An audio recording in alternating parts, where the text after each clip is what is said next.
Bonsoir à toutes et bonsoir à tous. Merci infiniment de rejoindre ce nouveau webinaire de la Maison des Artistes qui est consacré aujourd'hui à la santé sous un angle d'une solution de mutuelle que nous proposons depuis 20 ans avec notre partenaire plasticien, représenté ce soir très dignement par Stanislas de Corlieu, avec qui on a noué ce lien de longue date. Et à travers une seconde partie où nous avons invité Nathalie Lebrun-Bailly, pardon, qui est ergothérapeute et non pas ergonome, ce qu'on a écrit par erreur sur la description. Donc ergothérapeute, est également sophrologue et elle est artiste, une artiste au parcours de résilience singulier qu'elle évoquera avec vous. Et donc, un webinaire dans un format un peu original, mais on essaye de compléter des informations qu'on vous donne sur la mutuelle avec toujours une intervention d'un praticien qui apporte ses éclairages, son expérience.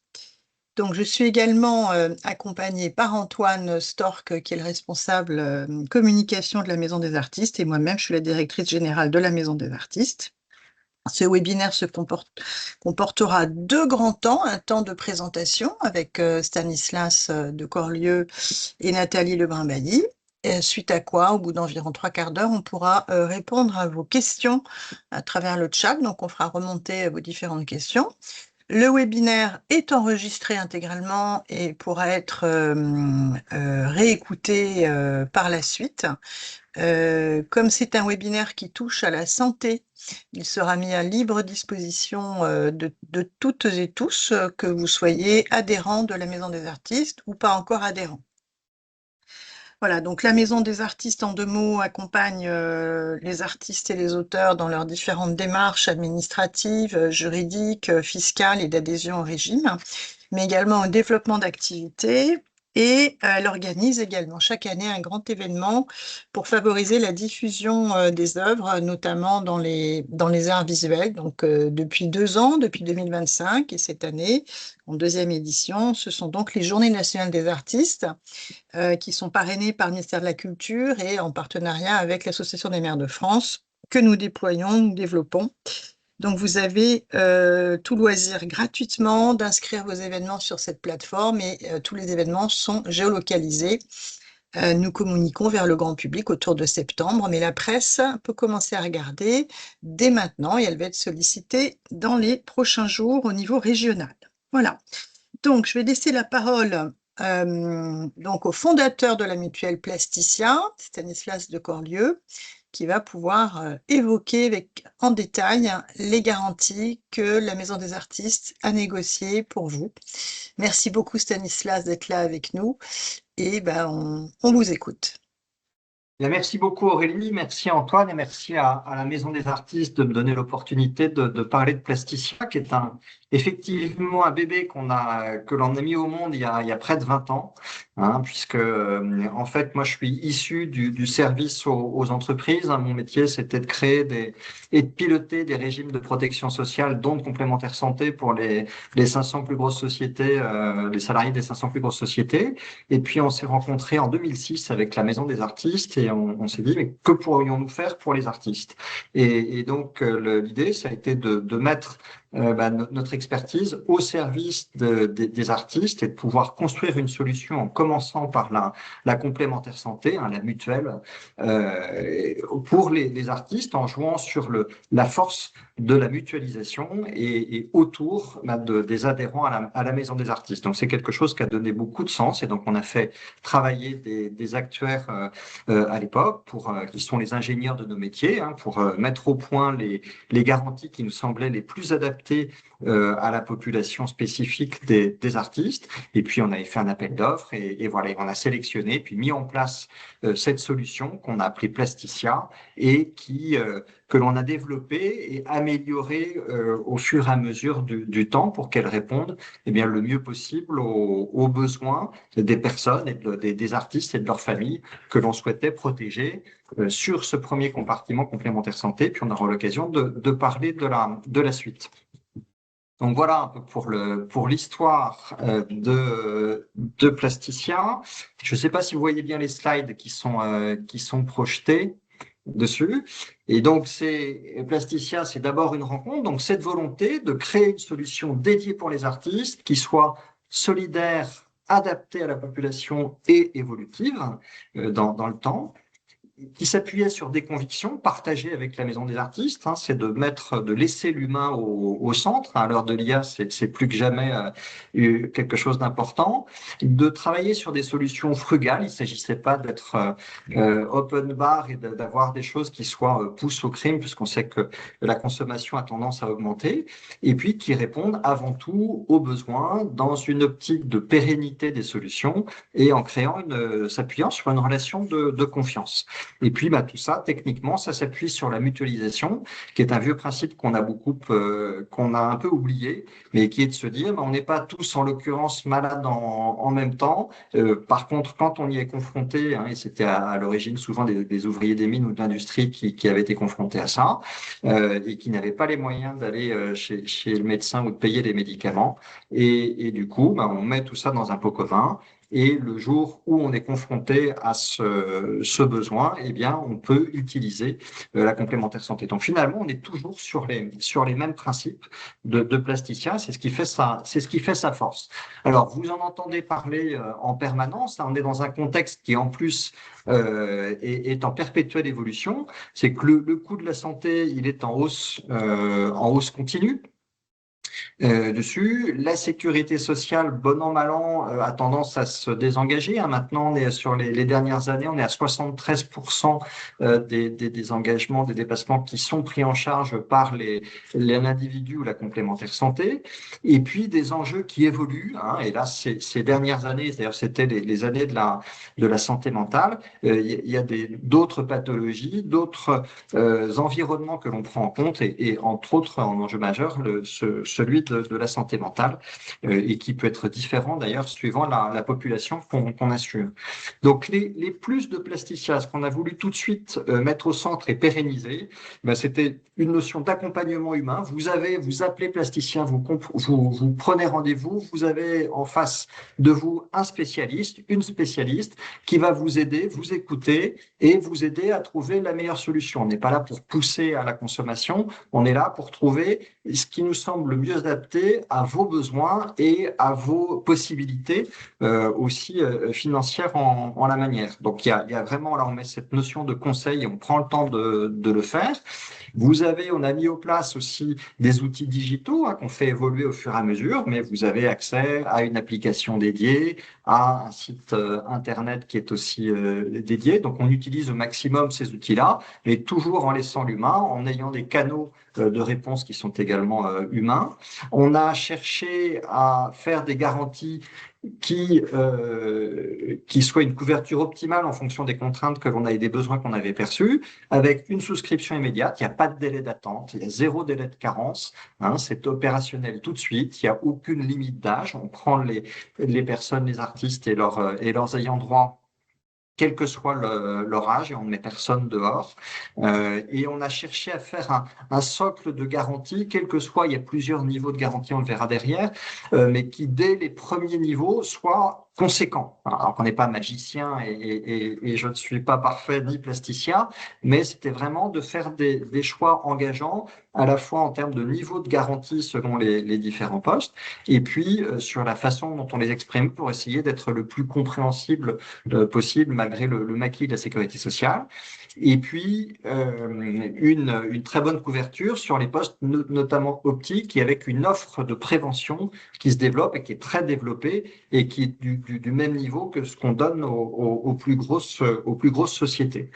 Et puis, dernier point, justement, des services hein, qui sont également liés et qui facilitent l'accès aux soins, que ce soit pour la téléconsultation, que ce soit par des dispositifs de prévention, par des annuaires, par des outils de géolocalisation pour trouver les praticiens les plus proches de chez vous, qui éventuellement peuvent être équipés pour accueillir tel ou tel type de population.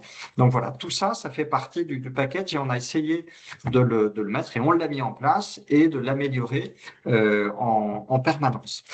Et puis, on parlait justement de l'aspect humain, une équipe dédiée. Donc, vous avez entre autres Jade que vous voyez ici, qui est notre spécialiste et qui fait partie de l'équipe qui va vous répondre et qui est toujours le premier point d'entrée. Vous arrivez, vous voulez justement savoir quelle serait la meilleure solution, on va vous y aider. Et puis, une fois que si vous décidez d'adhérer à Plasticia, et à ce moment-là, vous allez être mis en lien avec l'équipe de GREP et qui va gérer et assurer le lien au quotidien avec vous sur les remboursements, sur les affiliations, etc., sur la vie du contrat et avec des engagements de qualité pour la capacité de réponse. Ce sont les mêmes prestataires que l'on va utiliser aussi pour les entreprises clientes. Donc vraiment un gage de qualité, sachant qu'on est toujours là à veiller que tout se passe bien. En l'occurrence, GREP a fait le choix Plasticia de se faire noter sur avis vérifié. Ils sont bien notés et c'est constant dans le temps. Alors il y a toujours des grains de sable, mais justement on est là aussi pour veiller à ça.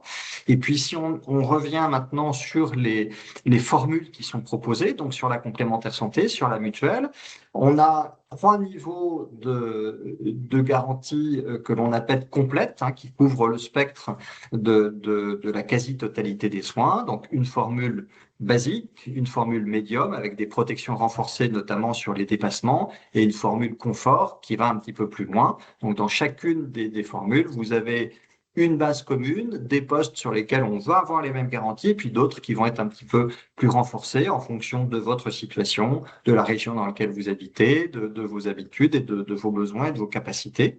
Et puis, avec le temps aussi, on a mis en place une garantie qui porte exclusivement sur l'hospitalisation parce qu'on avait un certain nombre de personnes qui disaient moi, c'est surtout là-dessus, le reste, à la limite, je me débrouille, mais là-dessus, j'ai besoin d'être couvert sur le gros risque. Donc, essentiel, donc avec aussi un coût qui est beaucoup plus faible et beaucoup plus accessible. Donc, voilà le panel que l'on a. Je ne rentre pas dans le détail. Le mieux, après, c'est on a à la fois un site internet, on le verra, qui est à votre disposition, et puis surtout nos conseillers qui peuvent répondre. Donc, il ne faut pas hésiter à prendre rendez-vous. Focus sur quelques fortes. En hospitalisation, on a dit un socle commun, une protection forte sur les dépassements des praticiens à l'hôpital. Alors depuis, il y a des réglementations qui ont un peu changé, mais ça a été constant. Prise en charge de chambres particulières évolutifs, délit accompagnement, allocation de naissance qui est prévue, donc quelque chose de complet dès le premier niveau. Sur l'optique, où on a fait un effort particulier avec des forfaits qui sont très compétitifs. Et puis, sur la prévention, qui était aussi une forte demande, ce qu'on appelle les médecines douces, tout ce qui est ostéopathe, chiropracteur, où on a mis en place des garanties avec des forfaits jusqu'à 60 € et 4 séances par an, mais qui sont là encore progressives entre les différentes options. Les vaccins qui sont pris en charge, une enveloppe de prévention, et on a même introduit aussi, quand l'homéopathie a été déremboursée, on a réintroduit un forfait de prise en charge de l'homéopathie. Donc voilà, ça c'est très rapidement sur les premières choses.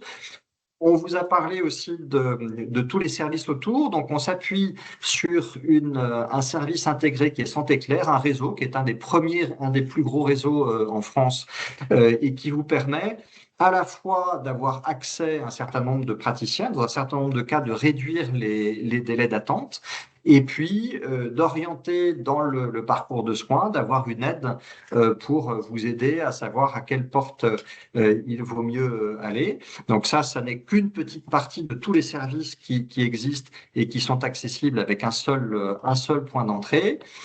Une autre aspect, c'est la prévention, notamment là ces dernières années, c'était beaucoup sur la santé mentale, bien-être dans ma tête. Donc vous avez un accès qui est donné sur une écoute, des possibilités d'accompagnement. Alors, ça ne se substitue absolument pas à un suivi régulier psychologique, mais c'est une première porte d'entrée pour vous aider, pour répondre à des besoins aussi d'urgence.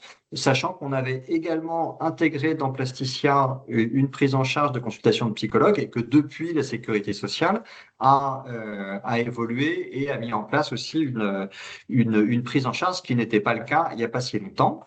Et puis, d'autres services qui sont là pour réduire les dépenses, hein, parce on sait que les dépenses augmentent, que du coup, les cotisations ont tendance à augmenter, mais ben, c'est de proposer aux personnes des solutions pour essayer d'avoir accès à des soins de qualité avec des prix préférentiels. Hein. Donc, notamment sur l'optique, hein, c'est là que ça s'est développé en premier, hein, et on observe, nous, en moyenne, un gain de l'ordre de 44 euros sur le poste optique en passant par le biais du réseau. Ce qui n'est pas une obligation, ce qui est toujours une possibilité.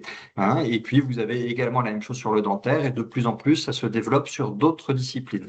Donc, encore une fois, ça n'est pas une obligation. On a la chance d'avoir cette liberté en France, mais ce sont des outils qui sont mis à votre disposition, qui sont encore évolutifs. Et là encore, par le biais de Santé Claire. Les tarifs, je ne m'attarderai pas, mais on démarre à un peu plus de 20 euros pour des jeunes artistes de moins de 30 ans sur l'option basique. Et puis après, les tarifs vont augmenter en fonction de l'âge et puis du nombre de personnes qui vont composer la famille à couvrir. On a une attention très particulière sur la préservation. Hein, on renégocie chaque année avec l'organisme assureur pour contrôler. Et là, ces dernières années, on a pu avoir des augmentations qui étaient 2 à 3 fois moindres que celles du marché. Donc, elles existent toujours, mais il y a vraiment cette attention de façon à conserver l'accessibilité maximum pour la complémentaire santé. Et puis, bah, pour en savoir plus, le mieux, c'est effectivement de passer par notre site ou de nous, qui est un site dédié, qu'on a refait d'ailleurs récemment. Et vous pourrez y prendre, y fixer un rendez-vous téléphonique avec l'équipe. Vous pourrez mettre déjà un premier nombre d'informations de façon à ce qu'on puisse vous répondre de manière pertinente. Et puis vous aider dans les comparaisons. On sait que le vocabulaire est toujours assez compliqué, donc de ça, et d'avoir la capacité de dire, bah, si on pense qu'il n'y a pas intérêt, vous y allez. Enfin, en règle générale, on nous fait confiance, on nous fait de plus en plus confiance, et les gens restent. Hein, depuis longtemps, on a la fidélité, et ce qui est vraiment quelque chose auquel on est extrêmement attaché. Et puis, il y a régulièrement aussi de l'information, des guides qui sont mis en place pour vous donner de l'information, pour mieux se soigner et mieux prévenir, être en meilleure santé avec un certain nombre d'outils qui sont accessibles. Et dernier volet, hein, je vous ai parlé effectivement, il y a la complémentaire santé qui a été vraiment le fer de lance, le premier. Et là, on a eu beaucoup de demandes sur de la prévoyance complémentaire. Donc la prévoyance, c'est le risque arrêt de travail et le risque décès, hein, que ce soit court sur l'incapacité temporaire ou beaucoup plus longue sur l'invalidité, hein, et donc d'avoir une possibilité de réponse sur la même démarche que ce qu'on a utilisé en complémentaire santé. Et donc là, d'ores et déjà, on a répondu à un certain nombre de demandes et du coup, on a construit un parcours spécifique et qui sera opérationnel à partir de début juillet, 1er juillet. Donc, s'il y a des urgences, vous pouvez déjà contacter Plasticia par le site ou par téléphone, mais le parcours complet sera mis en place à partir du 1er juillet. Donc, en gardant le même esprit. Et voilà. Donc, écoutez, c'était de Merci. manière synthétique et merci pour votre attention. Et puis, ben, vous pourrez nous poser toutes les questions et puis surtout, n'hésitez pas à nous contacter. Je me demande, niveau méthodologique dans ce webinaire, merci beaucoup d'abord Stanislas parce que je vois que vous avez fait une présentation ultra rapide pour laisser la parole à Nathalie Lebrun-Bailly, mais de toute façon, on dépasse parfois nos webinaires de 5-10 minutes, donc franchement, prenons notre temps, ce sont des sujets très importants. Moi, avant de passer la parole à Nathalie, je pense que ce serait important que Antoine, si tu peux lancer un petit sondage parmi les personnes qui nous regardent aujourd'hui pour savoir qui est adhérent de la maison, enfin, combien il y en a, quel est le pourcentage d'adhérents de la Maison des Artistes. Et deuxième question, est-ce qu'ils seraient intéressés à être contactés pour la mutuelle, bien sûr, mais aussi pour la prévoyance? Donc, trois questions. hein, adhérent ou pas de la Maison des artistes, intérêt à être contacté pour la mutuelle et intérêt à une solution de prévoyance. Et puis je pense, Stanislas, que peut-être vous êtes allé un tout petit peu vite sur qu'est-ce que c'est que la différence entre la mutuelle santé et la prévoyance. Bon, je sais que ça peut paraître évident à certains, mais pas forcément à tout le monde, et vous l'avez dit, mais si vous pouviez le redire de manière très synthétique pour qu'on comprenne bien de quoi on parle, parce que les artistes, aujourd'hui, les artistes-auteurs n'ont pas accès à une solution de prévoyance. Donc, c'est très important de préciser comment elle peut se mettre en place, qu'est-ce qui se joue et comment il faut être malade, pas malade, IGSS, pas IGSS, etc. pour voir ce que c'est, parce que je suis pas sûre que tout le monde ait la vision claire de ça. Et après, on donnera la parole à Nathalie, bien entendu. Avec plaisir. Merci Aurélie. Alors, sur effectivement, ce sont deux natures de risque complètement différentes, hein. La complémentaire santé, la mutuelle, c'est le remboursement des soins qui sont, oui ou non, pris en charge par la sécurité sociale, mais vous engagez des soins ou vous avez des démarches auprès d'un ostéopathe, puis des choses, hospitalisation dentaire, etc. La sécurité sociale va participer, va prendre éventuellement dans certains cas la totalité des frais en charge, mais bien souvent, vous avez une partie qui est à votre charge. Et ça, la complémentaire santé va prendre cet élément-là. Donc, c'est vraiment la première chose, c'est le remboursement des frais médicaux, des frais de soins que vous aurez engagés, qui sont nomenclaturés. Donc, ce sont des sommes qui peuvent être conséquentes, mais qui arrivent relativement souvent et que tout un chacun vit. La prévoyance, c'est ce qu'on appelle le risque lourd. Et la prévoyance, c'est deux risques principaux. C'est d'une part le décès, mais le décès, ben, on va laisser éventuellement des personnes à charge derrière, donc ça va être d'aider, de contribuer à faire en sorte que d'un point de vue matériel et accompagnement, ils aient quelque chose pour poursuivre et pour pallier l'absence. Et puis l'arrêt de travail qui concerne la personne directement, qui peut avoir plusieurs sources. Ça peut être un accident euh, ça peut être un accident en tombant d'une échelle en ayant ramassé des cerises, mais aussi dans le cadre d'un atelier où on travaille avec des matériaux qui peuvent être dangereux, où on se fait renverser par une voiture, voilà, que ce soit privé ou professionnel, qui sont traités différemment. Et d'ailleurs, il n'y a pas de couverture pour l'accident du travail et la maladie professionnelle pour les artistes. Et donc, c'est l'accident ou la maladie, parce que ça peut être aussi la conséquence d'une maladie, et qui vous empêche d'exercer votre activité professionnelle. Et dans ces cas-là, vous allez avoir ou non une intervention des régimes de base. Donc, pour la plupart d'entre vous, quand vous êtes indépendant, affilié au régime de la sécurité sociale des artistes-auteurs, il peut y avoir quelque chose en fonction de votre revenu, mais qui est souvent insuffisant. Et donc, on va venir compléter les prestations qui vous seront versées ou pas par cette sécurité sociale. Et donc, il y a deux natures de prestations. D'un côté, quand c'est de l'incapacité temporaire totale, je caricature, je me suis cassé une jambe, je ne peux plus travailler pendant 3 mois et du coup, je perçois des indemnités journalières et on va les compléter, mais au bout de 3 mois, j'ai pu reprendre mon boulot normalement. Ou j'ai eu un accident de deux roues, on a dû m'amputer, et c'est quelque chose qui malheureusement ne va pas forcément s'améliorer. Et dans ce cas-là, on parle d'incapacité permanente, hein, ou d'invalidité. Et donc, ça, c'est un mode d'intervention différent. Et donc là, on va venir encore une fois compléter les prestations qui seraient versées par la sécurité sociale. Et ça peut être une durée très longue, puisque ça peut être jusqu'au départ en retraite. Hein. Et donc, autant sur la complémentaire santé, ben, ce sont des sommes qui peuvent être plus petites mais récurrentes. Autant sur la prévoyance, ce sont des événements qui, heureusement, arrivent moins souvent, mais quand ça arrive, ça va engager des sommes très importantes et que la plupart des gens n'ont pas la capacité d'assumer. Donc, ça nécessite ce qu'on appelle transférer le risque à un organisme assureur. Hein, et Ok. donc voilà, c'est schématiquement. Je ne sais pas si ça vous paraît un petit peu plus clair. Alors, je rentre pas, mais on pourra. N'hésitez pas à prendre contact avec nous pour qu'on aille plus loin, hein, parce que chaque cas est un peu différent. Et puis qu'on soit en mesure aussi de vous répondre de ce que pourrait donner, le cas échéant, les régimes de base. Mais voilà, schématiquement, comment ça fonctionne? Est-ce que ça vous paraît Oui. suffisamment clair, Aurélie? Je pense que c'est plus, enfin, ça me paraît plus complet, même si c'était déjà clair.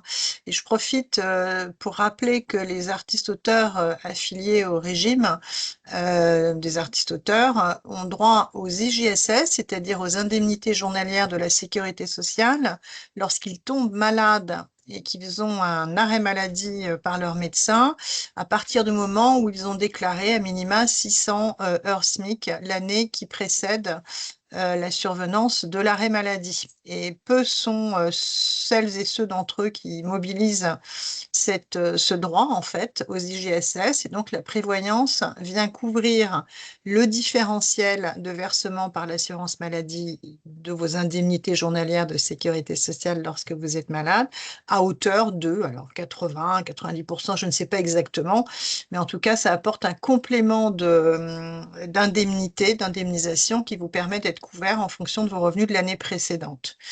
De toute façon, ce que j'ai envie de dire par rapport à Plasticien, que nous connaissons bien, avec qui nous avons des liens de très grande confiance depuis 20 ans, et ça s'accentue ces dernières années, c'est que les processus sont en modernisation. Le canal d'écoute et d'accueil a été renforcé, notamment cette année, par l'arrivée d'une équipe très particulièrement dynamique et des outils assez modernes qui permettent d'allouer plus de temps à l'écoute des personnes, et que plutôt que de regarder une grille de tarifs qui ne peut être que estimative, il faut vraiment prendre rendez-vous, ce fameux rendez-vous, pour pouvoir vous faire le devis le plus ajusté à vos besoins et à vos moyens. Donc vraiment, n'hésitez pas. N'hésitez pas à poser des questions, à prendre un rendez-vous. On va mettre dans la présentation le mail. Alors, il vaut mieux être. C'est une mutuelle réservée aux adhérents de la Maison des Artistes. En tout cas, pour les tarifs préférentiels, c'est la Maison des Artistes qui l'a négocié pour ses adhérents, parce qu'il faut que les adhérents aient des avantages à adhérer, bien évidemment. Donc, adhérer à la Maison des Artistes, c'est 34 € par an, mais il faut être artiste-auteur affilié au régime, hein. Donc, si vous ne l'êtes pas et que vous êtes dans ce webinaire, vous pouvez tout à fait solliciter Plasticia, qui a peut-être une solution de mutuelle par ailleurs, hein, mais ça, c'est un autre sujet. Voilà, donc vous voyez que vous avez ici le rendez-vous avec Plasticien qui est arrivé dans le chat. Donc celles et ceux qui veulent prendre un rendez-vous pour comparer des choses aussi, parce que j'ai lu par exemple une personne qui est indépendant, qui n'est pas adhérente et qui a une mutuelle déjà, mais qui serait moins chère. Donc je pense que c'est très compliqué de comparer les mutuelles entre elles parce qu'il y a toujours des services différents. Donc il faut voir, toutes choses égales par ailleurs, ce que Plasticien pourrait en dire. Voilà. Donc, on va tenir compte de toute façon de toutes vos remarques dans le chat, hein. Donc, allez-y, ces remarques, elles sont remontées auprès des salariés de Plasticien et vous pourrez avoir des liens avec eux pour essayer de voir de quoi il en retourne, hein. N'hésitez pas à écrire si vous êtes satisfait, insatisfait, ce qui vous paraît cher. On est là pour vous écouter. Voilà, donc je vous propose, on prendra vos questions après, mais de passer la parole du coup à Nathalie Lebrun-Bailly, si vous n'avez rien à ajouter, Stanislas, pour aborder donc la deuxième partie de ce webinaire qui sera un peu différente et fondée sur une expérience très riche, une expérience de résilience. Donc Nathalie, si vous voulez commencer à nous expliquer ce parcours et ce que vous avez développé à travers toutes ces années. On vous écoute avec beaucoup de plaisir et d'attention. La parole est à Ok. vous.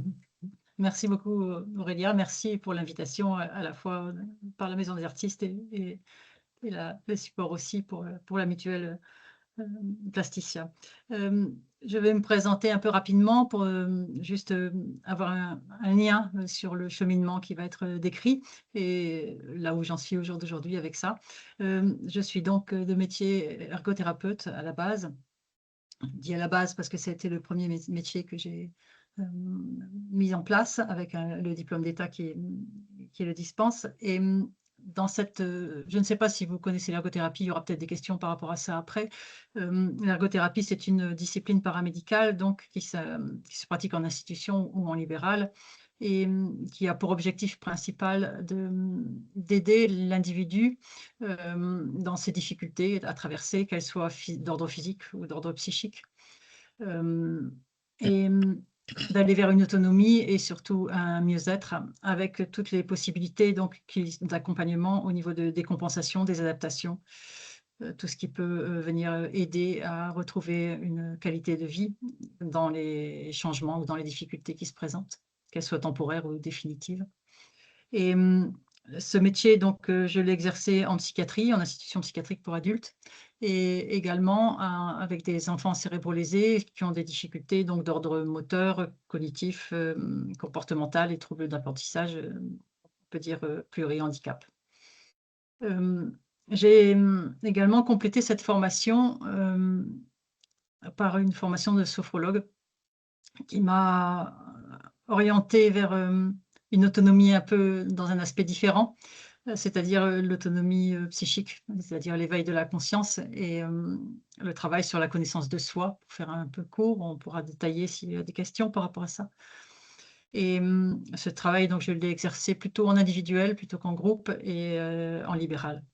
Et en parallèle de tout ça, sur ces deux aspects professionnels, a été en continuité donc sur le temps mon parcours de sculpteur qui m'a fait m'intéresser au processus créatif et à ses composantes.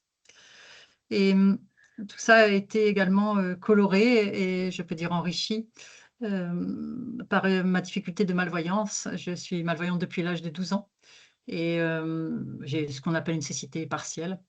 Et ce parcours personnel qui s'est rajouté, qui s'est superposé et chevauché avec mes autres parcours professionnels, m'a donné évidemment beaucoup d'informations sur ce qu'était l'autonomie, au sens concret du terme pour le coup, puisque c'était du vécu direct, et m'a surtout orientée sur l'intérêt de la sensorialité. Au jour d'aujourd'hui, cette sensorialité particulière m'a permis, je crois que c'était le point de départ, à faire le lien entre mes intérêts professionnels et ce que j'ai appris et vécu dans les accompagnements des personnes en difficulté, pour comprendre un peu l'humain et comprendre un peu ce qui pouvait être bon pour lui ou non, ce qui pouvait faire défaut ou non, ce qui pouvait limiter son autonomie, qu'elle soit physique ou psychique ou émotionnelle.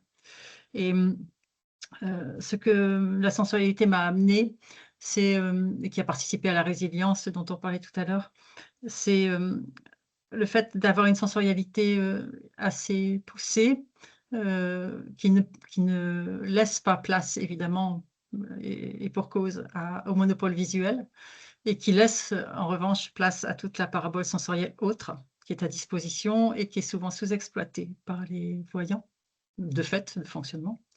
Et cette sensorialité particulière m'a fait comprendre la beauté de la vie et le rapport à la nature, la présence à soi qu'on peut avoir à travers la sensorialité. Et le fait que la beauté de la vie, c'est le fait que la création est unique. Les œuvres d'art sont en permanence autour de nous, que ce soit dans la nature, aucun arbre n'est le même, que ce soit au niveau des animaux, au niveau des êtres humains. Voilà, ce caractère unique est vraiment pour moi, quelque chose d'assez prodigieux. Et le rapport avec le processus créatif m'a fait comprendre que, enfin mon interprétation en tout cas c'est personnel, que ce qui pouvait faire défaut dans les traversées des personnes dans les difficultés, les situations difficiles qui se présentent pour chacun à un moment donné ou à un autre, ce qui faisait souvent défaut, c'était justement ce que le processus créatif amenait. En ce sens, je vais m'expliquer un peu mieux. C'est-à-dire que il y a des choses qui font défaut dans les fonctionnements humains de base, c'est-à-dire le fonctionnement spontané humain, même si chacun est unique, il y a quand même des règles, entre guillemets, de fonctionnement qui mènent à l'harmonie ou non. Et il se trouve que dans le processus créatif, il s'agit donc de l'expression de soi. Et qu'est-ce que c'est l'expression de soi? C'est à un moment donné un mouvement de l'intérieur de la personne qui est en train de s'exprimer vers l'extérieur. Et cet intérieur, il est nourri de quoi? Il est nourri, pour tout à chacun, des informations sensorielles. C'est-à-dire que le contact avec le monde et la façon dont on se nourrit de ça, ce qui vient de l'extérieur, on s'en nourrit par tous les sens à notre disposition. On les connaît tous, l'ouïe, l'odorat, le toucher, on connaît un peu moins la proprioception, mais elle est, évidemment partie intégrante, hein, maintenant des messages sensoriels. Et cette parabole sensorielle, elle participe en quoi au processus créatif? Elle participe à la qualité de présence parce que, l'artiste est souvent, inspiré, on va dire. Cette étape d'inspiration est la première étape, on va dire, du processus créatif, avant la mise en œuvre et la mise en mouvement et la mise en œuvre.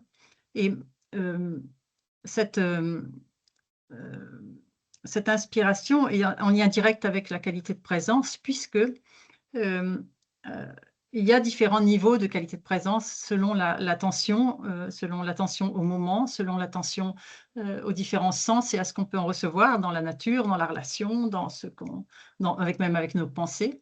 Et heu, cette qualité de présence, est en rapport direct avec ce que j'appelle l'interpellation, c'est-à-dire la première étape du processus de créatif, c'est-à-dire à un moment donné, quelque chose nous interpelle pour nous lancer sur une piste de travail ou pas. Ça peut être aussi un contact avec la matière, ça peut être aussi, voilà, c'est une sensation en tout cas qui démarre de ces organes sensoriels. Et cette interpellation, qui vient donc de l'extérieur et qui est saisie par nos sens, continue son cheminement, si je puis dire, avec le contact et rencontre le monde intérieur. Et qu'est-ce que c'est le monde intérieur? C'est tout ce que cette interpellation par les sens évoque pour l'individu lui-même. C'est-à-dire, ça vient rencontrer, son stockage amnésique par rapport à ses émotions précédentes, par rapport à son vécu, ce qu'il a déjà vu, ce qu'il hein, au niveau des aires associatives, la comparaison, le rapprochement, les associations que ça évoque. Également, les émotions qui ont déjà été perçues ou pas, les souvenirs par rapport à ça. Et toute cette, évocation donc, ajouter l'interpellation et l'évocation mettent en œuvre dans le processus créatif, ce qu'on peut appeler l'individualité. C'est-à-dire que on est là au cœur même, on touche là au cœur même de l'individu et de son unicité. C'est-à-dire du fait que cette perception-là et cette combinaison-là ne peut être que la sienne. C'est en soi déjà une œuvre d'art, en pièce unique. Et cette interpellation, cette évocation, amène à une mise en mouvement pour cette personne. Et le lien avec la qualité de présence et la santé est que ce rapport à soi permet cette accumulation d'informations sensorielles et cette sensibilité, cette finesse plus ou moins aiguisée, hein, puisqu'il y a des niveaux de qualité de présence très très différents selon les individus, donne la connaissance de soi. C'est-à-dire que ça précise notre individualité, ça lui donne sa forme, ça nous en donne sa perception, si on peut dire presque. Et à partir de cela, de cette rencontre-là, de l'évocation, il y a une mise en mouvement qui se fait à l'intérieur de l'individu, la pensée, la construction qui commence de qu'est-ce qu'on va en faire, qu'est-ce que ça nous, cette évocation nous mène à quoi? Vers une construction, vers une œuvre, donc quand il s'agit d'une œuvre artistique. Vers quoi on est emmené sur ce cheminement-là, à l'intérieur de nous-mêmes pour qu'il y ait une construction mentale à partir de ça. Et rentre en ligne de compte là ce que j'appelle la souplesse existentielle, c'est-à-dire que autant dans la première partie d'interpellation et d'évocation, c'était beaucoup les capacités d'attention, les capacités de présence à l'instant, les capacités de disponibilité mentale qui étaient concernées. Toutes des capacités qui sont évidemment à développer chez l'humain de façon préférentielle. Autant donc c'était cet aspect-là qui était dans ce premier point, autant dans la souplesse existentielle, il s'agit là à la fois des capacités cognitives, ce qu'on appelle les fonctions supérieures en rééducation, c'est-à-dire tout ce qui peut être de l'ordre de la hiérarchisation, à la fois temporelle dans le temps, c'est-à-dire comment s'y prendre, comment s'organiser, comment mettre en place la réalisation de l'idée qui nous est venue de cette inspiration. Ça peut être une hiérarchisation spatiale aussi. Quel temps on lui consacre, c'est-à-dire quel volume, quelle place on donne à ça. Est-ce que c'est une place uniquement mentale? Est-ce qu'il y a déjà un aspect de réflexion, de raisonnement, de recherche par rapport à la technique, par rapport aux moyens à utiliser, comment on va s'y prendre, etc. Et toute cette souplesse existentielle met en place, dépend aussi, la qualité donc de cette étape, dépend aussi de comment on accueille le nouveau et comment on accueille l'inconnu. Et l'accueil du nouveau et l'accueil de l'inconnu, c'est la prise de risque également, hein, puisqu'on va se mettre à partager quelque chose, à construire, déjà d'une part, avec le risque de réalisation à l'état brut, mais aussi le risque du partage, c'est-à-dire du retour qu'il y en aura après, une fois la mise en œuvre faite. Et cette souplesse existentielle, donc cette mise en contact avec l'inconnu et avec le risque, c'est quelque chose qui, en sous-couche, en sous-ligne, si on peut dire, entre les lignes, permet de travailler la réactivité, permet de travailler la précision, permet de travailler la concentration, permet de travailler le fil conducteur qui commence à se mettre en place. Ce sont évidemment des ingrédients de base qui, dans un processus créatif, pour ce qui est d'une œuvre d'art, sont capitaux, puisque ça augure la construction. Mais c'est également évidemment des ingrédients qui sont indispensables pour un bon fonctionnement humain vers l'harmonie de soi, puisqu'ils mettent en place également toutes les capacités d'adaptation qui sont à disposition, qui peuvent rester enfouies ou non, hein, utilisées ou non. Également toutes les capacités d'ajustement à la fois avec l'idée qu'on a et la possibilité, la faisabilité et les moyens, les capacités, à la fois techniques, physiques ou autres. Cette mise en mouvement mène évidemment à la mise en œuvre, et l'élément qui rentre en ligne de compte dans cette mise en œuvre, c'est l'intentionnalité. C'est un point capital du processus créatif qui est aussi capital dans le quotidien, puisqu'il concerne là la notion de positionnement, de prise de décision, et surtout la notion de valeurs transmises, toutes ces valeurs et toutes ces croyances qui ont été à l'origine de cette individualité dans la création au moment de l'évocation, c'est-à-dire que la pensée, l'information sensorielle qui était reçue pouvait faire référence à des valeurs, à des croyances, et donc participer en ce sens à une construction très individuelle, très personnelle, dans la construction mentale au moment de la mise en mouvement. Et dans cette mise en œuvre-là, ça va se révéler par cette qualité d'intentionnalité, c'est-à-dire suivre le fil entre ce qu'on souhaite exprimer et le passage par le corps, puisqu'il y a une réalisation, qu'elle soit par un organe d'essence de nouveau, et c'est là où la boucle est intéressante à saisir. Le corps va mettre en œuvre ou pas l'intention mentale et l'intention émotionnelle de l'artiste dans son œuvre. Et la qualité de ce fil conducteur, la qualité de l'intentionnalité est capitale pour le fonctionnement de l'humain, que ce soit dans sa vie professionnelle ou privée, et évidemment a des répercussions aussi, selon sa qualité, sur l'harmonie du corps et de l'esprit, cet alignement qui permet l'harmonie et qui permet de rejoindre une santé la plus souhaitable possible, la meilleure possible. En dehors de, il y a beaucoup de pathologies psychosomatiques qui peuvent être amenées de par ce fait-là, de par un alignement qui ne soit pas très bien installé. Et cette œuvre qui va sortir de cette mise en mouvement, elle a aussi une valeur non seulement pour la personne qui l'a créée, l'artiste en l'occurrence, parce qu'elle est le reflet de ce qu'il a pu concrétiser, elle est la concrétisation de son expression. Donc, avec satisfaction ou pas, là, ça entraîne aussi quelquefois autant la prestation que la satisfaction, ça dépend un peu du résultat. Mais il est également important de savoir que l'art étant nourricier, il n'est pas nourricier que pour l'artiste lui-même, il est nourricier également pour le partage et la personne qui profite de cette vision de l'œuvre. Qu'on appellera visiteur ou spectateur, ou selon les circonstances, et qui à nouveau elle-même prend profit de ça et peut en être inspirée ou peut être touchée également dans ses valeurs, dans ses croyances et dans son imaginaire. Et c'est une espèce de boucle qui nourrit à la fois la personne qui s'est exprimée, qui a offert en offrant son œuvre, qu'elle soit, ça peut être aussi dans la danse simplement l'expression du corps. Il n'y a pas forcément besoin d'un médiateur autre externe, hein, ça peut être très bien. Ou dans la littérature également, c'est directement il n'y a pas besoin d'une matière forcément, hein, mais il y a ou pas, selon les disciplines artistiques.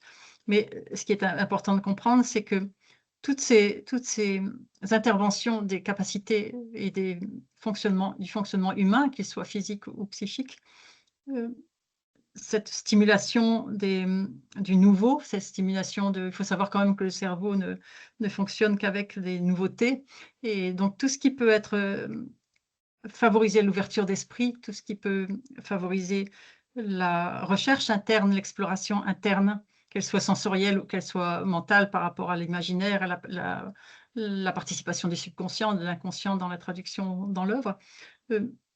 Tous ces éléments qui sont donc moteurs dans le processus créatif sont des éléments qui s'entraînent à la fois par la pratique de l'art, bien sûr, mais aussi qui ont besoin d'être ressourcés et qui peuvent s'entraîner par des gestes du quotidien. Et c'est en cela aussi que l'intérêt est porté, que la créativité n'appartient pas qu'à l'artiste, elle est pour tout le monde, et elle n'est pas importante qu'à travers une œuvre d'art, elle est importante dans la vie. Il y a une phrase célèbre que je me répète souvent et que je trouve vraiment complète, qui est « fais de ta vie une œuvre d'art ».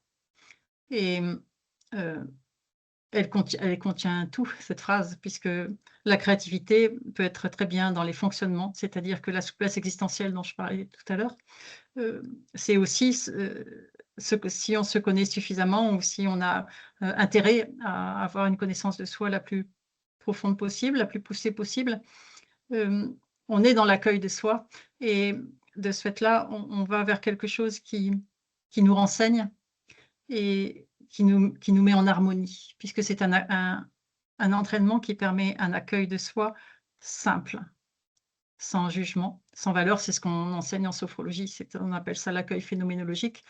L'accueil phénoménologique, c'est à la fois l'accueil de l'environnement humain, et c'est ce qui permet d'être ouvert à un changement de fonctionnement, ce qui s'entraîne aussi, un fonctionnement. On a quelquefois des fonctionnements récurrents qu'on arrive à repérer et qui nous amènent toujours vers la même destination, qui ne correspond pas forcément au bout du compte dans son résultat et dont on n'arrive pas à sortir. Tout le monde connaît un peu ça pour lui-même. Et il y a de la créativité à mettre là-dedans aussi, c'est-à-dire que c'est un entraînement que de repérer et de comprendre si c'est bienfaisant ou pas, et avoir face à cette observation la capacité d'une transformation. C'est de l'ordre du processus créatif également, dans les interactions, qu'elles soient dans le milieu professionnel ou personnel. Et tout ça participe à des éléments qui sont à mettre en place au niveau humain, et l'art est messager pour ça. Il est support de ça. Mais c'est aussi important de comprendre que le quotidien, que ce soit le quotidien d'un artiste ou le quotidien d'un individu lambda qui n'a pas forcément de rapport avec l'art, ni dans sa création, ni dans son observation, eh bien, c'est quelque chose qui est une valeur fondamentale et qui, à mon avis, participe largement à l'équilibre physique de l'humain. C'est en ça que je suis contente que les responsables de mutuelles entendent ça aussi, que ça participe au ressourcement et que ça participe à l'équilibre et que ça éloigne beaucoup de troubles, de maux psychosomatiques ou non, s'ils ne sont pas forcément classés là-dedans, mais quelquefois ils participent largement. La santé mentale participe largement avec la santé physique. Il y a une alliance très très subtile et très insidieuse, on le sait maintenant. Et le message que j'ai envie de donner, c'est que cet entraînement-là peut se faire par plein de biais différents. Le moment crucial est celui qu'on peut avoir quand on est dans l'état de grâce, au moment de la création d'une œuvre d'art, c'est-à-dire au moment où on est en alignement total avec ce qu'on souhaite exprimer, ce que notre corps est en train d'exprimer, et que le contenu de ce qui est exprimé correspond à nos valeurs et à nos croyances. Et qu'à cet instant-là, rien d'autre n'est présent. Voilà, je pense avoir dit l'essentiel. C'est peut-être un peu touffu, peut-être un peu confus. Les questions vont pouvoir éclairer tout cela. J'ai mis en place de ce fait un concept de travail d'accompagnement qui s'appelle NIDAM, c'est-à-dire Nid d'apprentissage à l'art de mieux être, qui est basé évidemment sur des ateliers de mise en expression. Et j'ai également écrit un ouvrage qui s'appelle Devoir à percevoir, où tout ce cheminement qui a un rapport avec mon parcours personnel et professionnel est un peu décrit avec mon travail artistique en parallèle. Voilà, Merci. oui, pardon, Eda, vas-y. Non, Allez-y. non. Vous vouliez finir votre phrase. Allez-y, Nathalie. Ben, je pense que l'essentiel étant, je pense que vraiment la mission, aujourd'hui, mon niveau philosophique de vie serait de dire que notre mission, le sens de la vie pour moi aujourd'hui, c'est vraiment d'exprimer l'unique que chacun est. Et l'art est évidemment une discipline de choix pour cela. Merci vraiment beaucoup, Nathalie Lebrun-Bailly, pour votre intervention, ces mots qui sont très régénérants, j'ai envie de dire, parce que c'est vrai que la vie des artistes, elle est très dure. Quand on est artiste professionnel, on doit aussi courir après les expositions, essayer de vendre. C'est une course effrénée pour exister, pour avoir le regard des autres, pour plaire.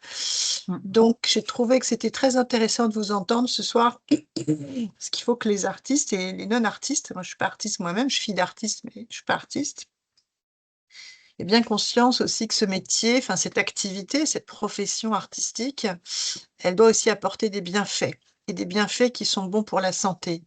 Alors bien sûr, des artistes sont malades, bien entendu, nous ne sommes que des humains et on a beau pratiquer la créativité et la création, on tombe malade, hein, bien sûr.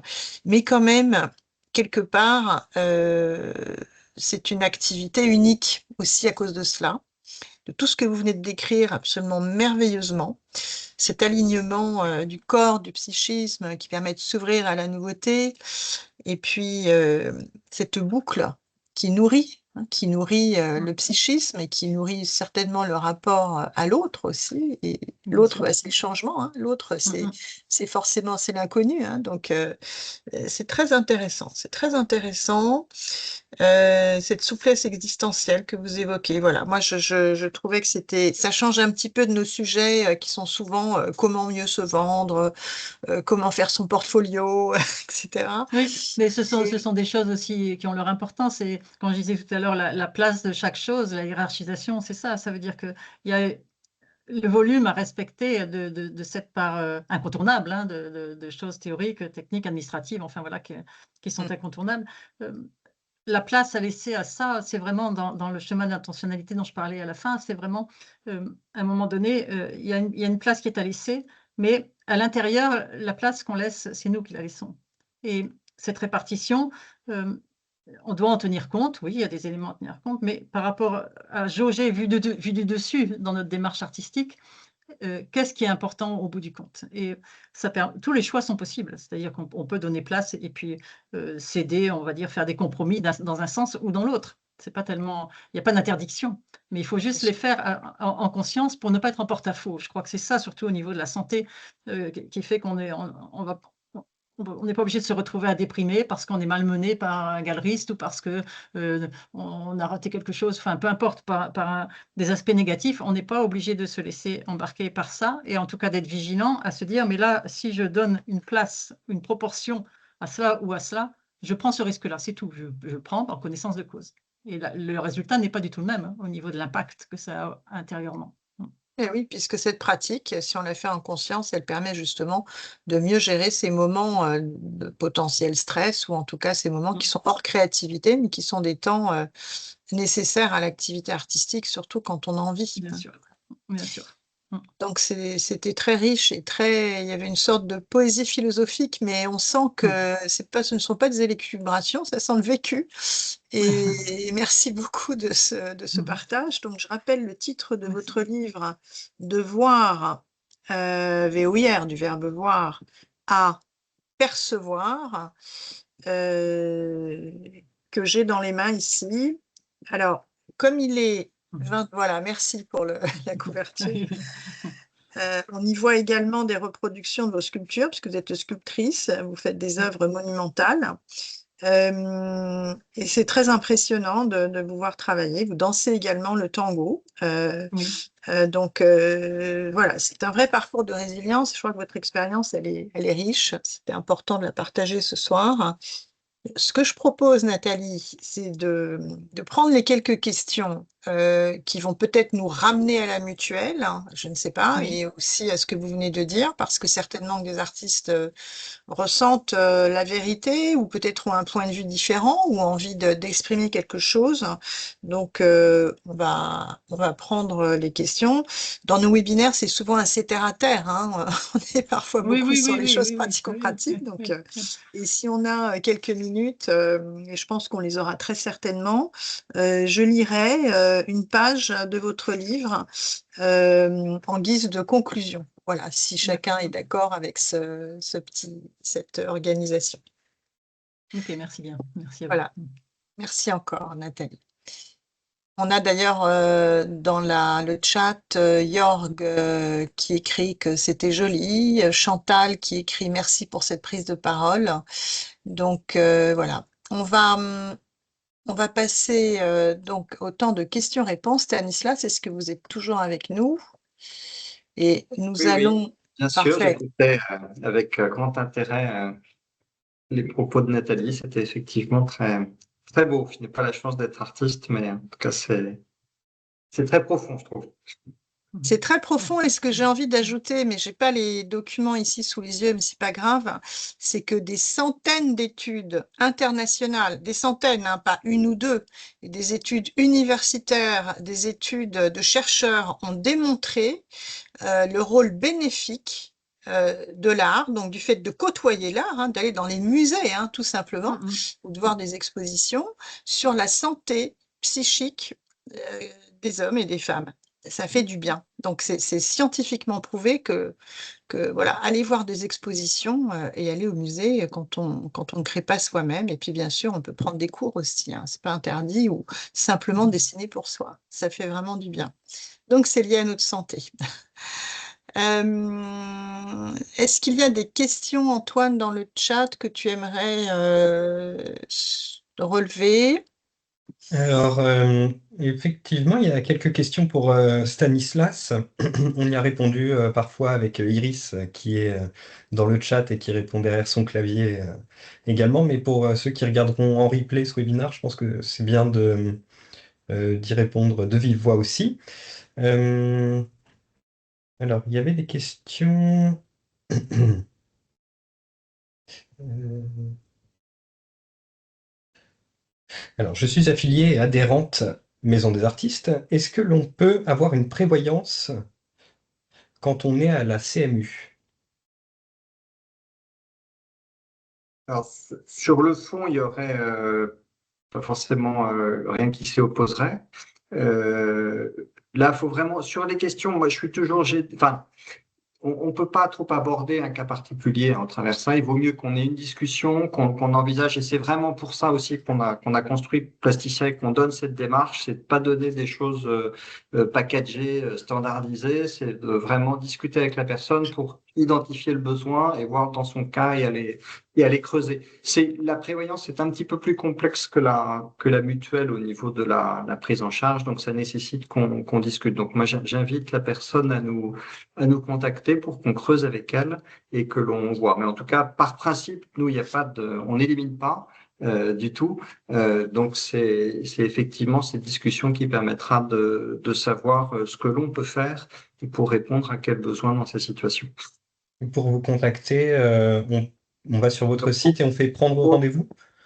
Voilà, pour nous contacter, c'est de prendre rendez-vous par le biais du site ou nous appeler, hein, il y a un numéro, mais c'est vrai que le mieux, c'est de prendre rendez-vous, comme ça, il y a un créneau qui est déjà fixé en fonction de votre horaire. Et puis, et après, si on n'a pas toutes les réponses à ce moment-là, on va chercher, on vous contactera derrière.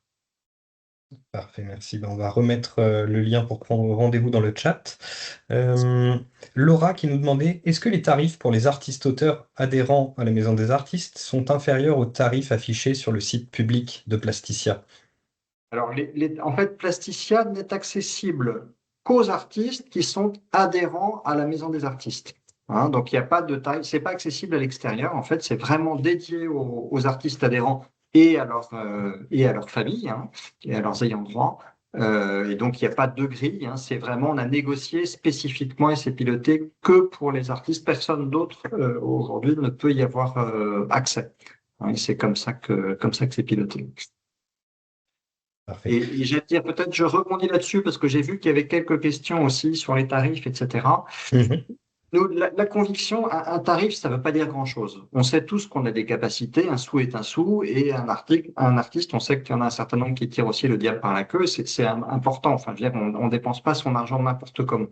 Mais c'est surtout d'avoir quelque chose qui soit adapté pour que son argent soit correctement investi, d'où l'importance de ce dialogue pour choisir la solution qui est pertinente. Hein, parce que vous avez effectivement des solutions qui sont pas chères, mais qu'est-ce qu'il y a derrière? Et en plus, c'est un vocabulaire et un verbiage tellement complexe que souvent on s'y perd. Hein, et donc, une mauvaise complémentaire santé, elle est toujours trop chère. Après, c'est vraiment de se dire quel est mon besoin et quelle est la solution. Et puis après, en fonction du budget, on pourra ajouter. Mais c'est vraiment ça. Et moi, j'étais moi-même très réticent à communiquer les tarifs sur Internet. Et Aurélie, vous avez poussé, et l'équipe, la nouvelle équipe aussi, m'y a poussé parce que je trouvais que c'était assez réducteur. Forcément, c'est la première chose qu'on garde et c'est la première chose que l'on peut comparer. Mais derrière, c'est pas du tout la même chose. Donc c'est pas inverser les choses, c'est de dire, ben voilà, mon besoin, il est là, on investit un petit peu de temps, il y a cette conversation, et derrière, ben, on donne le véritable tarif, et puis après, vous avez toujours, et c'est la caractéristique de Plasticia aussi, c'est cette liberté de choix. Très clair, merci Stanislas. Une question de Cathy qui nous demande, est-ce qu'il est prévu d'améliorer les remboursements du dentaire? Alors, effectivement, c'est en cours de réflexion. Plasticia, en fait, c'est un peu un jeu d'équilibriste, c'est-à-dire qu'il faut à la fois que l'on positionne les garanties de manière à pouvoir satisfaire le plus grand nombre, en conservant des niveaux de coûts qui soient supportables aussi par le plus grand nombre. Hein, parce que c'est contrairement à un régime entreprise, le régime entreprise, l'adhésion est obligatoire. Donc du coup, ça permet à l'organisme assureur, quel qu'il soit, de baisser des tarifs, puisque tout le monde, que vous ayez ou pas besoin, tout le monde adhère. Donc vous utilisez un petit peu de force. Plasticia, c'est du facultatif. Et donc, en règle générale, quelqu'un qui adhère, c'est qu'il pense qu'il a un besoin et que derrière, il va y avoir de la consommation. Mais en l'occurrence, on est en train d'étudier parce que c'est une demande récurrente et puis que on voit que les prix augmentent, etc.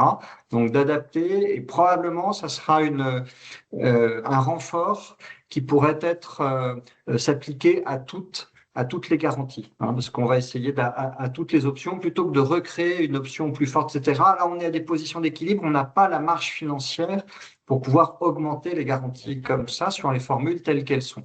Donc, l'idée, c'est de pouvoir proposer à ceux qui le souhaitent un renfort sur un certain nombre de postes, dont le dentaire, qui viendrait compléter ce qui existe déjà et puis bah, de façon à maintenir ça de manière pérenne. Donc on est sur Mhm. cette piste de réflexion. On travaille à chaque fois derrière, c'est un travail avec les acteurs, etc., pour obtenir les tarifs et puis d'être en mesure de le proposer.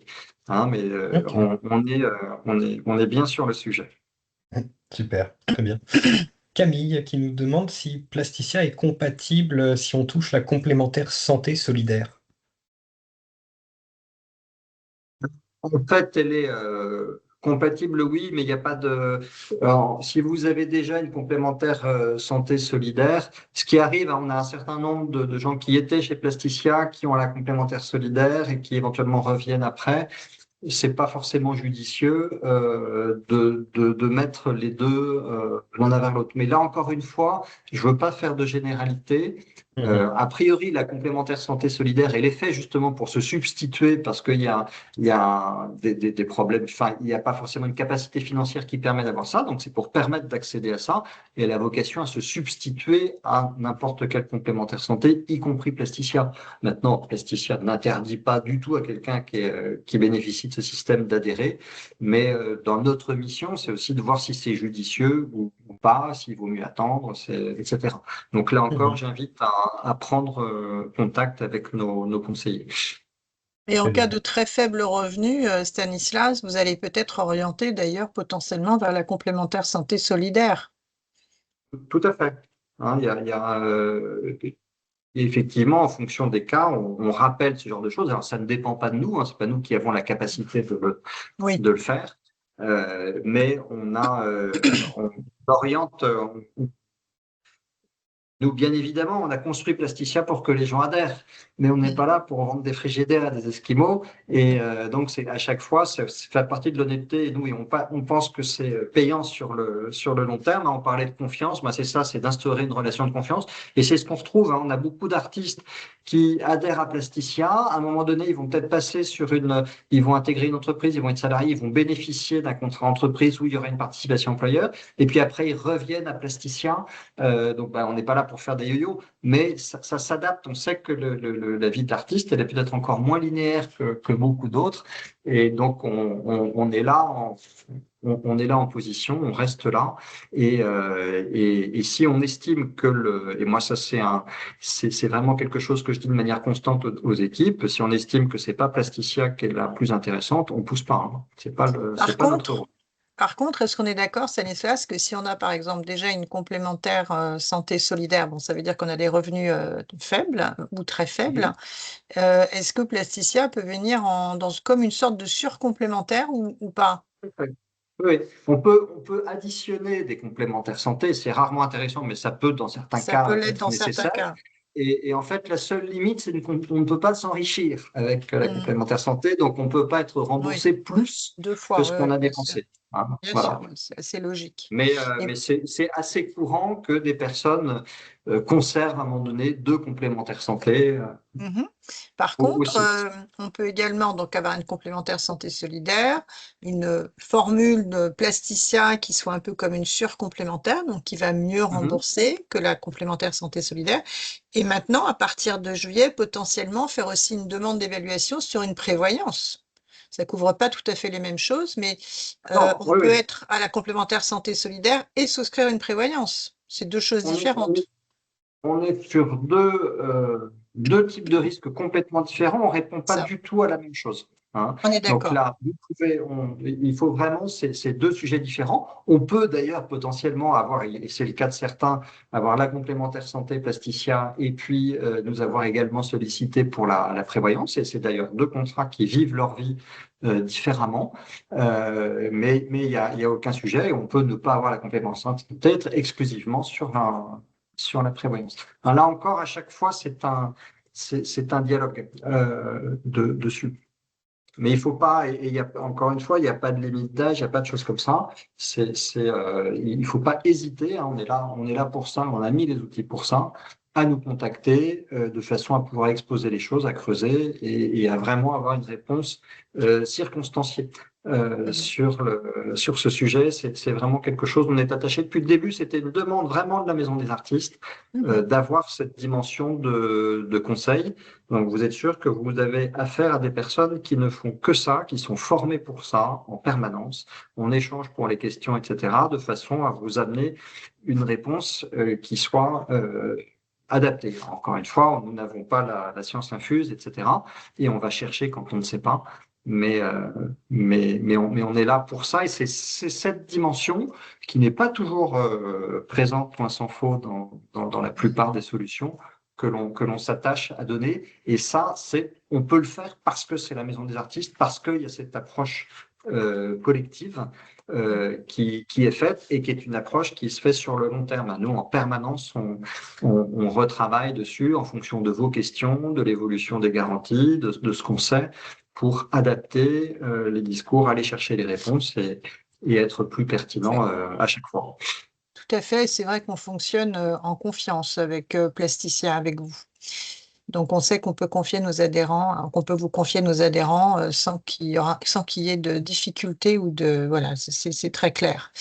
La CMU, donc du coup, c'est la complémentaire santé solidaire maintenant, je crois, la CMU. Hein, c'est la même chose. Hein, c'est le nouveau nom de la CMU. Hein. Je regarde s'il y a d'autres questions. On a eu des questions d'adhésion, de validation d'adhésion. Antoine, aide-moi, est-ce que tu vois des questions? On a un petit message, de Sylvie qui nous dit merci beaucoup pour toutes les informations et le discours inspirant sur le potentiel universel de la créativité humaine. On a Muriel qui nous dit aussi merci beaucoup pour ce beau moment de philosophie artistique. Et voici ma question, mais là du coup c'est une question pour Stanislas. Est-ce qu'on est à 100% pour une pathologie? Non, pardon. Est-ce que quand on est à 100% pour une pathologie, on a une réduction sur la mutuelle? Alors, non, on n'a pas de réduction sur la mutuelle. Vous avez une meilleure prise en charge de la part de la sécurité sociale, mais généralement, dire quand on est à 100% sur une pathologie, il peut encore y avoir des dépassements, parce que la sécurité sociale intervient jusqu'à sa limite de prise en charge, qui est sa base de remboursement. Et lorsqu'il y a des dépassements, Plasticien peut aussi intervenir. Mais donc, mais il y a pas de sélection médicale sur Plasticien, ni dans un sens ni dans l'autre. C'est-à-dire que tout le monde est pris, quel que soit l'état de santé, quel que soit son âge, etc. Il y a des barèmes. Si on avait pu faire un barème unique pour tout le monde, on l'aurait fait avec plaisir, mais en fait, il se trouve que ça ne fonctionne pas. Et donc, le seul variant, c'est à la fois le niveau de couverture que vous avez choisi, et ensuite la classe d'âge dans laquelle vous trouvez, et qui peut expliquer de temps en temps ça change. Mais après, on n'est pas en mesure, on n'est pas en mesure de faire de réduction en fonction de l'état de santé, des choses comme ça. C'est justement aussi le principe de la mutualisation, c'est que vous avez des gens qui adhèrent à Plasticien qui peut-être n'auront jamais un remboursement, de même qu'à la sécurité sociale, on ne peut jamais aller voir un médecin, etc. Et d'autres qui malheureusement vont y être confrontés beaucoup plus souvent. Et ben c'est comme ça que ça fonctionne, c'est que certains ont la chance d'être en bonne santé, n'y font pas, d'autres ont moins cette chance, et puis quelquefois ça peut s'inverser, et puis juste sur une pathologie, ça devient extrêmement nécessaire. Et ça, c'est vraiment un principe important qu'on a tendance à oublier. Et donc, à ce titre-là, on essaie de prendre tout le monde. Alors, sur la prévoyance, on le verra, mais vous le verrez en discutant, c'est un petit peu différent parce que pour le coup, on est tous, et moi, je suis en l'occurrence travailleur non salarié, donc je suis traité de la même manière que vous. On est regardé en fonction de notre état de santé et ce qui peut apporter certaines limites. Mais on est là aussi, justement, pour essayer de vous aider, de vous éclairer sur ces éléments-là. Après, en dernier lieu, c'est toujours l'organisme assureur, quelle que soit sa nature, qui, lui, sera amené à porter le risque et qui donne ses conditions. Mais nous, notre travail, c'est de faire en sorte que ces conditions soient le plus larges et le plus justes possible. In fine, ce n'est pas nous qui porterons le risque. J'espère que je ne suis pas parti dans des digressions oiseuses. Non. C'est un peu technique, mais je crois qu'on comprend ce que vous voulez dire. Ce qu'il faut retenir, c'est qu'il n'y a pas de questionnaire médical. Ça, c'est vraiment c'est très important. Sur la complémentaire santé, il n'y a vraiment aucun questionnaire médical, aucune sélection médicale. Tout le monde est le bienvenu chez Plasticien. Et encore une fois, on ne met personne dehors. On a des gens qui ont atteint des âges très respectables et qui nous font le bonheur de nous faire confiance. Donc, on a depuis les plus jeunes jusqu'à nos plus anciens qui sont présents chez Plasticien de manière égale. Mais alors, vous avez un gros défaut quand même chez Plasticien. Je vais dire en plus de temps. C'est que vous ne remboursez pas la sophrologie. Pas encore. Alors, pas encore, tout à fait. Non. Alors, j'en profite. Ça ne serait tardé peut-être, on ne sait pas, on ne veut pas trop s'avancer. En tout cas, je mets dans le chat le lien vers les ateliers de sophrologie de Nathalie Lebrun-Bailly, parce qu'on ne l'a pas fait tout à l'heure, j'ai omis d'en parler. Donc, si certains ou certains d'entre vous seraient intéressés, n'hésitez pas à cliquer sur le lien et voir où se situent les ateliers. Vous pouvez nous en parler quelques instants, Nathalie? Ces ateliers, c'est dans le sud de la France, je crois. Oui, c'est à la limite de l'Aveyron, entre le Tarn et l'Aveyron. Et ce sont des ateliers, normalement des accompagnements plutôt individuels ou sur des petits groupes, des ateliers thématiques où on travaille justement sur l'intentionnalité, par exemple, ou sur une des étapes du processus créatif quand c'est en petits groupes. Et si c'est en individuel, c'est plutôt sur la démarche en cours de l'artiste ou les artistes en panne, les écrivains devant la page blanche ou ce genre d'intervention. Voilà. Qui relance un peu, qui ressource et qui peut régénérer. Ouais. Donc, n'hésitez pas à regarder et puis éventuellement à contacter Nathalie. De toute façon, Nathalie, vous faites ça d'une manière peu industrielle, hein. C'est assez, Ah oui, voilà, c'est au vous ne cherchez compte-gouttes. pas forcément à trop développer, mais voilà, c'est certainement très intéressant. Antoine, est-ce que tu vois d'autres questions ou est-ce que je commence la lecture On peut faire un d'une petit point page? sur les sondages, mais peut-être que c'est le bon Oui, ah moment oui, de un petit faire. point sur les Ouais, sondages. En faisant un point ouais, sur les sondages. Et on ouais. terminera en beauté avec Ouais, cette très bien. lecture. Parfait. Euh, la bonne nouvelle, c'est que toutes les personnes qui ont répondu au sondage sont adhérentes à la Maison des Artistes. Du coup, elles peuvent adhérer à Plasticien également. On a eu 15 réponses alors qu'on était quand même une soixantaine de participants ce soir. À la question, êtes-vous déjà chez Plasticia? On a une personne qui mettait oui et 14 personnes qui disaient non, mais je suis intéressé. Aucune qui disait non, ça ne m'intéresse pas. Et êtes-vous intéressé à la prévoyance? 8 personnes qui disaient oui et 6 personnes qui ont répondu non. C'est pas Voilà, mal, ça fait plus que la moitié des personnes présentes, Oui, sachant que comme on avait 250 inscrits, les 250 inscrits vont recevoir le lien de visio avec tous les liens sur à la fois la prise de rendez-vous, le devis, les ateliers de Nathalie. On ajoutera votre livre également, Nathalie, en Oui, lien oui. cliquable, hein, c'est intéressant. Oui. Voilà, donc d'autres perspectives pour pouvoir répondre à la demande. Alors, s'il n'y a pas d'autres questions, je vais vous parler du prochain. Ah, si, alors il y a un petit mot de Céline W que je vais me permettre de lire, pour Nathalie notamment. Donc, Céline nous dit: merci Nathalie. Oui, la pleine présence, la pleine conscience est incontournable. Elle est tellement chahutée, entre parenthèses, ce qui me clive, point de suspension, par les exigences du marché, point de suspension, multiples, auxquelles nous tentons de répondre, acheteurs, ventes, galeries, difficultés diverses. Effectivement, nous sommes rarement suivis de façon psy ou somatique, énergétique, par rapport à nos vies singulières, en marge dans cette société qui ne nous considère que sur un plan du commerce, sans ménagement. Seule une artiste peut effectivement nous accueillir. C'est très vrai. C'est très vrai.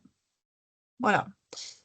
Alors, j'enchaîne sur la lecture d'une page et demie de ce livre, Devoir apercevoir, qui retrace un petit peu, qui redit un peu différemment ce que Nathalie nous a transmis, et puis on se saluera sur ces quelques mots à la fois poétiques, philosophiques et profonds. Donc, le chapitre s'appelle De l'art à l'art de vivre. C'est un extrait de conférence de Nathalie Lebrun-Bailly. De la créativité à l'œuvre. D'art, d'art, décidément. D'art. Donc, c'est un jeu de mots. Dame Nature est maître en la matière. Chacune de ses œuvres est unique. Hommage, respect. De plus, chaque création est offrande. Juste retour est de prendre soin et de magnifier cette richesse de l'unique, de le maintenir en vie dans le quotidien qui nous est offert à vivre, d'en accueillir les bras ouverts, l'élan vital. Nous sommes au monde, œuvre d'art, pièce unique, corps, esprit, situation de vie. L'expression est la mise en œuvre de cet unique. La créativité en est son fluide ou son souffle. Elle peut prendre forme dans tout ce qui est les éléments, les matières, mais aussi le corps, les relations à soi, aux autres, à la vie. Les fonctionnements. Elle est permise par la souplesse existentielle, corps, esprit, imaginaire. Elle se manifeste au travers de l'intentionnalité, justesse et harmonie. Elle s'organise autour de l'interpellation des sens, leur exploration et leur message. Elle nécessite une posture interne d'accueil phénoménologique qui permet au fluide de l'âme de se percevoir. Elle met en œuvre l'harmonie de l'être, le partage, sa propagation. La créativité au quotidien offre l'équilibre, la légèreté du juste par le respect et la mise en œuvre de l'unique, le ressourcement, l'autonomie. Son champ d'action et d'application est infini. La souplesse existentielle s'entraîne par la présence à soi, de par la conscience sensorielle et la connaissance de soi, fonctionnement, conditionnement, l'ajustement. Elle nécessite l'accueil phénoménologique, son entraînement. L'entraînement également des potentiels de mise en œuvre, observation, repérage, hiérarchisation, réactivité, spontanéité, lâcher-prise, intuition autorisée. Leur mise en mouvement par l'intentionnalité. Elle amène la régénérescence et le déploiement par la nouveauté en mouvement perpétuel. Stimulation cérébrale, sollicitation des connexions. On est sur le médical. Elle apporte confiance et sérénité. Elle peut donner l'extase de la grâce, moment d'accord total, de concordance et d'écho juste. La satisfaction, avec un grand S, parce que Nathalie Lebrun-Bailly aime les majuscules. La satisfaction. L'amour de soi avec un grand A qui diffuse son parfum d'une âme à l'autre. Merci infiniment, Nathalie Lebrun-Bailly, pour ces très, très beaux mots. Merci à vous, merci. Voilà, de voir, apercevoir, un vrai parcours de vie. Une personne malvoyante, et plus que, enfin presque totalement malvoyante, hein, donc c'est important de... Voilà. Merci beaucoup à tous et toutes. Le prochain webinaire, Antoine, je crois, n'est pas encore défini. Je ne suis pas sûre qu'on ait un webinaire le 7 juillet. Voilà, c'est ça, peut-être, avec un point Voilà. d'interrogation sur le 7 juillet. À suivre. Camille nous dit merci du fond du cœur pour ce texte infiniment vivant, vibrant et juste. Et Céline qui ajoute un grand merci avec 4 lettres capitales et 3 accents circonflexes. Pour que je les vois mieux, oui. Plus c'est grand, mieux je les vois. Voilà. Merci pour tout. Merci. J'espère qu'on se retrouvera dans d'autres circonstances. Merci Oui, beaucoup aussi. Merci aux artistes, aux autoristes qui sont là ce soir. Merci infiniment à Plasticia, Stanislas de Corlieu et Iris qui est derrière l'écran mais que je n'ai pas vue. Elle se cache mais je l'ai vue répondre dans le chat. Donc merci beaucoup Iris de votre présence également. Merci beaucoup Antoine. Avec plaisir. Et je ne sais pas si Stanislas ou Nathalie souhaitaient ajouter une dernière chose. Mais je vous remercie de l'accompagnement. C'était la visioconférence pour moi, c'était une première. Donc voilà, j'ai fait le pas grâce à Antoine qui m'a un peu sauvé la mise par rapport aux soucis techniques. Merci beaucoup. Ça s'est très bien passé. Bien sorti. Merci beaucoup Antoine, Aurélie pour cette opportunité et merci Nathalie pour la générosité de ce que vous donnez et c'est assez incroyable parce que moi je n'aurais pas su que vous étiez malvoyante, ça ne se voit pas du tout à l'écran, vous êtes hyper expressive etc. Donc c'est vraiment il faut le savoir. Et je voulais dire que justement, et vous en êtes l'illustration, et là on voit des échanges, mais les artistes, ils donnent beaucoup d'eux-mêmes à travers leurs œuvres. On n'a pas tous ce talent-là. Et en l'occurrence, moi, je ne l'ai pas. Mais nous, c'est une motivation extrême pour toute l'équipe, hein, parce que c'est moi qui apparaît à l'écran, mais derrière, il y a beaucoup d'autres gens qui travaillent ça et depuis longtemps. Et ça donne vraiment beaucoup de sens à ce qu'on fait. Et voilà, on se nourrit pas par une complémentaire santé, mais on en a besoin. Je crois que c'est un élément important. On a la chance d'être dans un pays où il y a ça. Mais avant tout, ben voilà, c'est ce que vous faites, c'est ce que vous êtes et ce que vous donnez qui est une motivation pour que nous, on essaie de donner aussi le meilleur de nous-mêmes dans notre compartiment du jeu. Donc merci pour ça. Et oui, c'est une ronde humaine. Tout à fait. Et dans la ronde humaine, moi, je pars avec deux mots qui vont alimenter mon imaginaire parce que je ne les comprends pas très très bien, mais c'est parfait. C'est le mot phénoménologie et le mot intentionnalité. Donc ça, on en reparlera une autre fois, à moins Oui. que je ne sais pas. Mais en tout cas, voilà, je pense. C'est un objet de recherche intéressant, en tout cas. Un thème de recherche intéressant. Voilà. Bon, ben, merci encore à toutes et à tous. Et ben, on se souhaite une excellente soirée et à bientôt pour d'autres webinaires, probablement en Très bientôt. septembre. Voilà. Merci Merci, beaucoup. bonne soirée à tous. Bonne soirée à toutes et tous. Au revoir à toutes et tous. Au revoir Merci beaucoup. Stanislas, au revoir Nathalie, au revoir Antoine, au revoir Iris. À bientôt. Mhm.